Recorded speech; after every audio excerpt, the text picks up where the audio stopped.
ఓం శ్రీ రామచంద్ర పరబ్రహ్మణే నమః. భగవద్బంధువులందరకు హృదయపూర్వక నమస్కారాలు. ఓం శ్రీ రామచంద్ర పరబ్రహ్మణే నమః. ఆపదామపహర్తారం దాతారం సర్వసంపదాం లోకాభిరామం శ్రీరామం భూయో భూయో నమామ్యహం. ఓం శ్రీ రామచంద్ర పరబ్రహ్మణే నమః.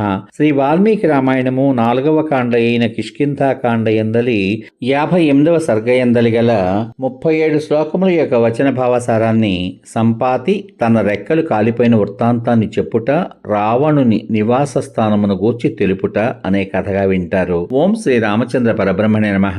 ప్రాణములు విడవడానికి సిద్ధమైన ఆ వానరులు పలికిన జాలిగొలుపు మాటలు విని సంపాతి కన్నీళ్లు కారుస్తూ ఉచ్చై స్వరంతో వారితో ఈ విధంగా అన్నాడు. వానరులారా, బలవంతుడైన రావణుని చేత యుద్ధంలో చంపబడినట్లు మీరు చెబుతున్న ఆ జటాయువు నా తమ్ముడు. నేను ఈ విషయము విన్నను కూడా వార్ధక్యం చేత, నా రెక్కలు లేకపోవడం చేత సహించి ఉన్నాను. నా సోదరుని వైరానికి ప్రతీకారం చేయడానికి నాకు ఇప్పుడు శక్తి లేదు. పూర్వం వృత్రాసుర వధ జరిగిన కాలంలో ఆ జటాయువు నేను జయమును కోరుతూ పోటీ పడుతూ కిరణముల పంక్తులతో ప్రజ్వరిల్లుతున్న సూర్యమండలం వైపు ఎగిరాం. మేమిద్దరం మహావేగంతో ఆకాశ మార్గమును ఆవరించి వెళ్ళాం. సూర్యుడు ఆకాశ మధ్యమును చేరగానే జటాయువు క్షీణించాడు. నా సోదరుడైన జటాయువు సూర్యకిరణముల చేత పీడింపబడ్డం చూసి నేను చాలా వ్యాకులుడనైన అతని స్నేహం వలన రెక్కలతో కప్పాను. రెక్కలు కాలిపోవడం చేత నేను ఈ వింధ్య పర్వతంపై పడిపోయాను. ఇక్కడ నివసిస్తున్న నాకు నా సోదరుని వృత్తాంతం తెలియలేదు.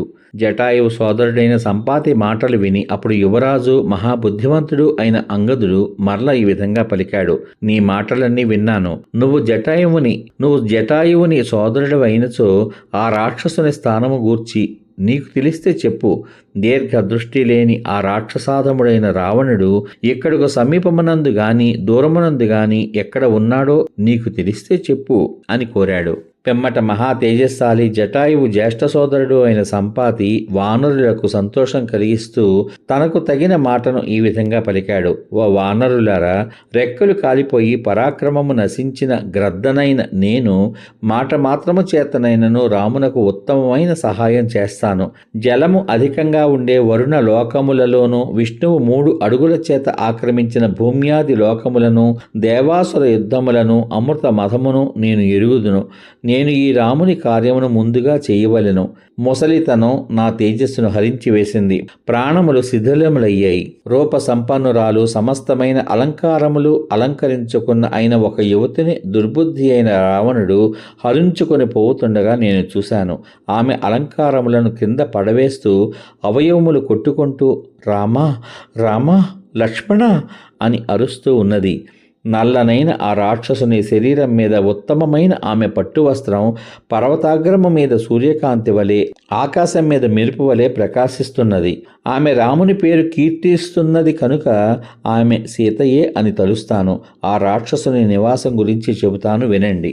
విశ్రవసుని పుత్రుడు, సాక్షాత్తు కుబేరుని సోదరుడు అయిన రావణుడు అనే ఆ రాక్షసుడు లంకానగరంలో నివసిస్తున్నాడు. ఇక్కడ నుండి 100 యోజనముల దూరమునందు సముద్రంలో ఒక ద్వీపం ఉంది.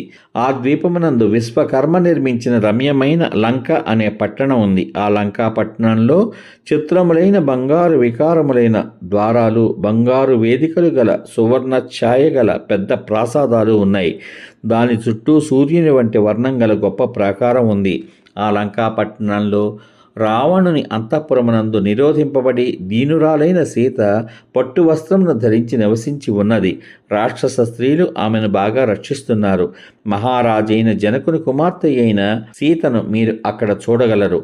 పూర్తి శతయోజనముల దూరమున్న సాగరమును అంతమును పొంది దక్షిణ తీరము చేరి 4 ప్రక్కల సముద్రం చేత రక్షింపబడుతున్న లంకలో మీరు రావణుని చూడవచ్చు.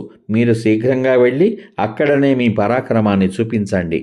నేను దివ్య దృష్టితో చూస్తున్నాను. మీరు సీతను చూసి తిరిగి రాగలరు. కులింగ పక్షులు, ధాన్యమును తిని జీవించు ఇతర పక్షులు ఆకాశమునందు భూమికి దగ్గరగా ఉన్న మొదటి మార్గమునందు ఎగురగలవు. కాకులు, వృక్షముల ఫలములను తినే ఇతర పక్షులు 2వ మార్గమునందు ఎగురగలవు. భాస పక్షులు, క్రౌంచ పక్షులు, గోరెంకలు 3వ మార్గమునందు ఎగరగలవు. డేగలు 4వ మార్గమునందు, గ్రద్దలు 5వ మార్గమునందు ఎగరగలవు.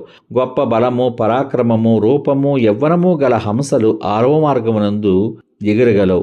గరుత్మంతుని గతి, అరుణుని గతి దానికంటే ఉన్నతమైనది. మేమందరము వినతాపుత్రుడైన అరుణుని సంతతి వారం. క్రూరుడైన ఆ రావణుడు సీతాపహరణము అనే నింజమైన పని చేశాడు. అతడు నా సోదరుని చంపినందుకు నేను ప్రతిక్రియ కూడా చేయవలసి ఉంది. నేను ఇక్కడి నుంచే రావణుని జానకిని కూడా చూడగలుగుతున్నాను. గరుత్మంతునకు ఎట్టి దివ్యమైన నేత్రము బలము ఉన్నవో అట్టివే మాకు కూడా ఉన్నాయి. ఆహార బలం చేతను జాతీయ స్వభావం చేతను మేము నిత్యము యోజన శతమును మించి చూస్తూ ఉంటాం. స్వభావం చేతనే మాకు ఆహారం చాలా దూరమునందు విధింపబడింది. కోళ్లకు వాటి పాదముల కిందనే ఆహారం ఏర్పరచబడింది. ఈ లవణ మార్గాన్ని దాటడానికి ఏదైనా ఉపాయం ఆలోచించండి. సీతను చూసి కార్యసిద్ధిని పొంది తిరిగి వెళ్ళగలరు. మీరు నన్ను సముద్రం దగ్గరకు తీసుకువెళ్ళాలి అని కోరుకుంటున్నాను. స్వర్గస్థుడైన ఉత్తమ బుద్ధిగల నా సోదరునకు తర్పణం ఇస్తాను అని పలికాడు. పిమ్మట గొప్ప తేజస్సు గల ఆ వానరులు రెక్కలు కాలిపోయిన ఆ సంపాతిని సముద్ర తీరమునందు సముద్రమునకు దగ్గరగా ఉన్న ప్రదేశానికి తీసుకుని వెళ్ళి మరల అతనిని వెనుకటి ప్రదేశానికి చేర్చారు. సీత వృత్తాంతం తెలియడం చేత ఆ వానరులందరూ సంతోషించారు. సమాప్తం. ఇంతవరకు మీరు శ్రీ వాల్మీకి రామాయణం 4వ కాండ అయిన కిష్కింధాకాండ ఎందలి 57వ సర్గ ఎందలి గల 37 శ్లోకముల యొక్క వచనభావ సారాన్ని సంపాతి తన రెక్కలు కాలిపోయిన వృత్తాంతమును చెప్పుట, రావణుని నివాస స్థానమును గూర్చి తెలుపుట అనే కథగా విన్నారు. రేపటి భాగంలో శ్రీ వాల్మీకి రామాయణం 4వ కాండ అయిన కిష్కింధాకాండ ఎందలి 59వ సర్గ ఎందలి గల 28 శ్లోకముల యొక్క వచన భావసారాన్ని సంపాతి తన పుత్రుడైన సుపార్శ్వుడు చెప్పగా వినిన సీతా రావణులను అతడు చూసిన సంఘటనను చెప్పుట అనే కథగా వింటారు. ఓం శ్రీ రామచంద్ర పరబ్రహ్మణే నమః. శ్రీరామ రామ రామేతి రమే రామే మనోరమే సహస్రనామ తత్తుల్యం రామనామ వరాననే. ఓం శ్రీ రామచంద్ర పరబ్రహ్మణే నమః. సర్వే జనా సుఖినో భవంతు. శుభమస్తు. స్వస్తి.